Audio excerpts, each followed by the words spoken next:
मुखेल वड मनशाची याज्ञा न्हय पूण देवाची याज्ञा आमी पाळूंक जाय। नियाळाक आदार। एका गांवांत एक शेतकार रावतालो। वर्साच्या वर्साक ताच्या शेतान बरें आनी सगळ्यां परस चड पीक जातालें। ताका कोणें तरी विचारलें हें कशें घडटा।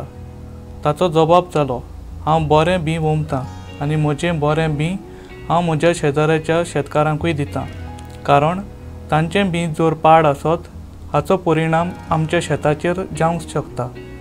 जेन्ना हांव दुसऱ्याक बरें तें बी वांट्टा तेन्ना म्हज्या शेताक अदीक बरें पीक जाता। आयच्या पयल्या वाचपान आमकां ही वड मेळटा। मनशाची याज्ञा न्हय पूण देवाची याज्ञा ही आमी पाळूंक जाय।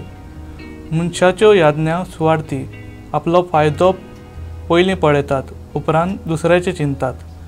जेजूची नवी याज्ञा, हांवें तुमचो मोग केला तसोच तुमी एकामेकाचो मोग करात। आमकां परतून बापाशी हाडूंक जेजू आमच्या मोगा पासत आपूण कुर्सार मेलो।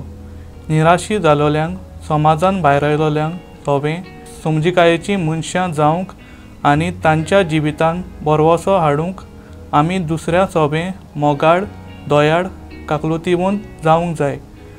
आयज आमी सांत झुजेची परब मनयता आनी ह्या दिसाक वावराड्याचो दिसूय पाळटां।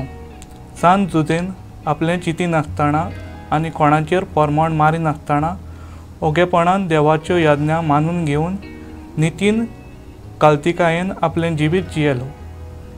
म्हजो थाराव, हांव म्हज्या जिवितान देवाच्यो याज्ञा पाळून दुसऱ्यांच्या जिवितान बरवंसो हाडूंक वावुरतलों।